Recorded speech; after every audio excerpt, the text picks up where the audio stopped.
Allez, passons au chiffre qui a retenu notre attention ce soir. 34, c'est le nombre d'étudiants de la toute nouvelle école d'ostéopathie. Elle a ouvert hier sur le campus de Kerlan à Bru, près de Rennes. Il s'agit d'une école d'ostéopathie en formation initiale et c'est une première en Bretagne.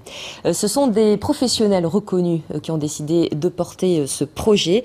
Pour les tout premiers étudiants, les choses sérieuses ont commencé ce matin. Gilles Raoul et Christophe Rousseau, reportage. Ça passe par le corps de C2, la deuxième vertèbre cervicale. Ambiance studieuse ce matin pour cette première promotion d'ostéopathe et déjà un nouveau camarade de classe à apprivoiser.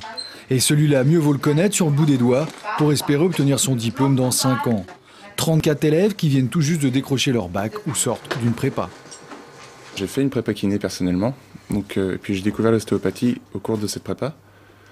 J'ai trouvé que c'était plus général en fait, c'est tout. La kinésithérapie repose peut-être plus sur la rééducation. Professeurs d'université, médecins, ostéopathes en exercice, ils assureront 4500 heures de cours avec bien sûr les grands classiques de la médecine comme la physiologie et surtout l'ensemble des techniques ostéopathiques.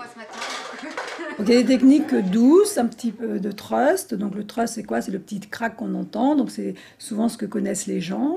Mais aujourd'hui, il y a beaucoup de techniques basées sur la respiration, sur l'énergie musculaire.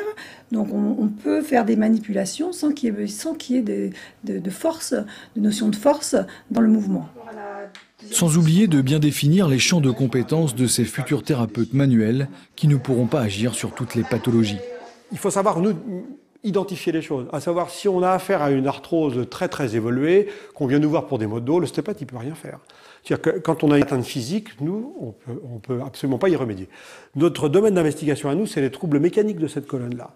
Donc on peut effectivement l'aborder si son état initial le permet. En gros, il y a certaines lombalgies qui répondent à l'ostéopathie, mais il y a certaines lombalgies qui répondent aux rhumatologues. Longtemps ignorée par la médecine traditionnelle, l'ostéopathie est depuis plusieurs années reconnue par le ministère de la Santé comme cette école.